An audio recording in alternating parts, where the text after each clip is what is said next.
m'appelle Pierre, j'ai 49 ans, je suis marié avec 3 enfants, une belle-fille et 2 garçons. Je suis français, mais je vis au Danemark depuis environ 6 ans et je travaille depuis toujours pour une société de jeux vidéo qui s'appelle Ubisoft. Je passe plus de la moitié de mon temps à creuser un sujet qui me tient à cœur, qui est la neurodiversité. Il y a une raison précise, c'est que 2 de mes enfants, donc mes 2 garçons, ont tous les 2 été diagnostiqués dyslexiques et TDAH, avec une dyslexie plutôt sévère.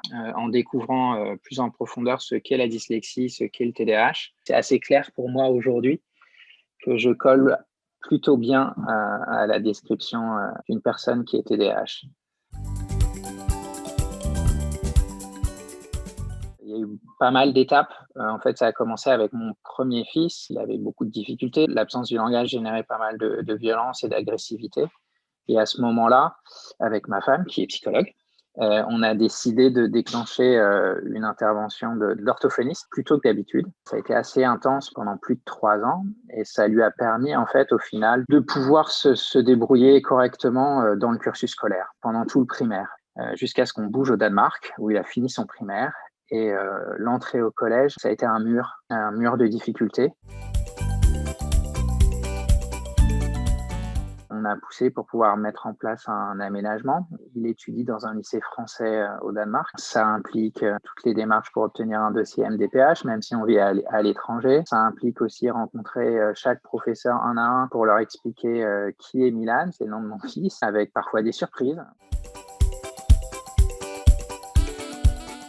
Des gens qui ne savent pas du tout ce qu'est la dyslexie, parfois même des cas, malheureusement, où un enseignant qui refusait catégoriquement de mettre en place toute mesure d'aménagement. Il y a une autre condition qui s'est révélée chez Milan, c'est le côté TDAH. On a fait faire un diagnostic, donc maintenant il est suivi, il a commencé à prendre un support de médicaments, commencé à l'aider, mais l'école reste extrêmement difficile. On se pose toujours la question avec Milan, est-ce qu'il reste dans cette école traditionnelle, qui est plutôt un générateur de souffrance, où on cherche autre chose, c'est la question.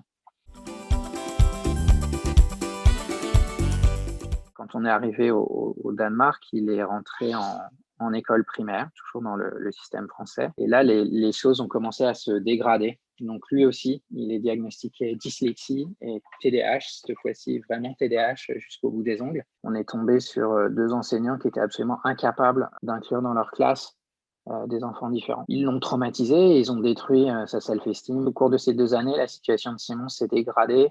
Il était constamment stigmatisé, pointé du doigt par les adultes enseignants qui s'occupaient de lui, comme le mauvais garçon, le monstre. Ça allait malheureusement crescendo jusqu'à un point où c'est devenu intenable pour lui, pour tout le monde. Et ça se traduisait par des crises extrêmement violentes, en fait. Malgré la mise en place d'un AVS, malgré le fait que l'école a réagi tardivement en donnant accès à plein d'enseignants spécialisés qui savaient, c'était trop tard.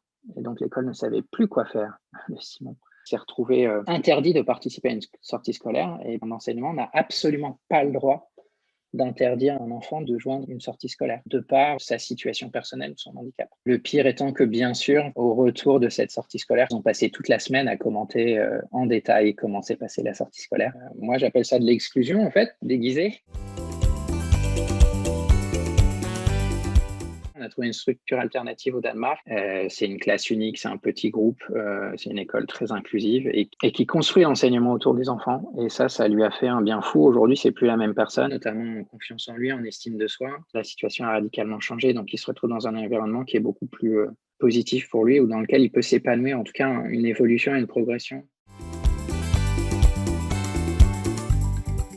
C'est une bonne leçon parce que, effectivement, je pense qu'aujourd'hui, les écoles traditionnelles dans les pays occidentaux et même au-delà ont tout faux. Elles sont organisées sur un même principe, c'est qu'il existe un enfant modèle, un enfant moyen. Cet enfant modèle, en fait, c'est une invention. Et après, on évalue tous les enfants par rapport à cet enfant modèle. Dès qu'il y a une divergence marquée, l'enfant va être sanctionné, ce qui est une aberration. Un enfant qui ne veut pas, ça n'existe pas. Si un enfant bloque, c'est qu'il ne peut pas, c'est qu'il y a un problème de skill. La volonté n'a rien à voir avec ça du tout. Le système classique ou traditionnel, il n'est pas fait pour accueillir la différence.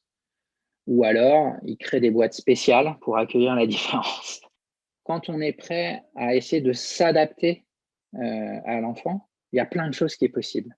Quand par contre, on dit à l'enfant, il faut que tu t'adaptes à l'école et tu n'as pas le choix, ben, pour tous ceux qui sont très différents, c'est très difficile.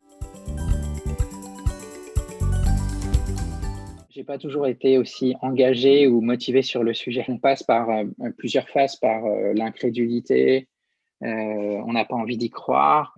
Quand on a fait de l'orthophonie, on a voulu penser, je pense que c'est bon, c'était passé, c'était derrière nous. Et en fait, non, parce que on est dyslexique pour la vie. On est TDA pour la vie. On essaye d'avancer. Bien sûr que ça a un impact sur notre vie, sur notre travail. J'ai une chance énorme pour l'instant, c'est que j'ai l'opportunité de consacrer du temps à ce sujet-là dans le cadre de mon activité professionnelle. Donc l'idée, c'est tant que ça dure, autant en profiter au maximum pour essayer de faire changer les choses. L'idée, c'est pas de changer nos enfants ou de changer les gens, mais c'est plutôt de changer l'environnement autour. Et ça, on peut faire des choses, on peut faire plein de choses. Il faut que l'école s'adapte aux enfants et qu'on revienne à la mission première de l'école, c'est l'apprentissage. C'est apprendre à apprendre.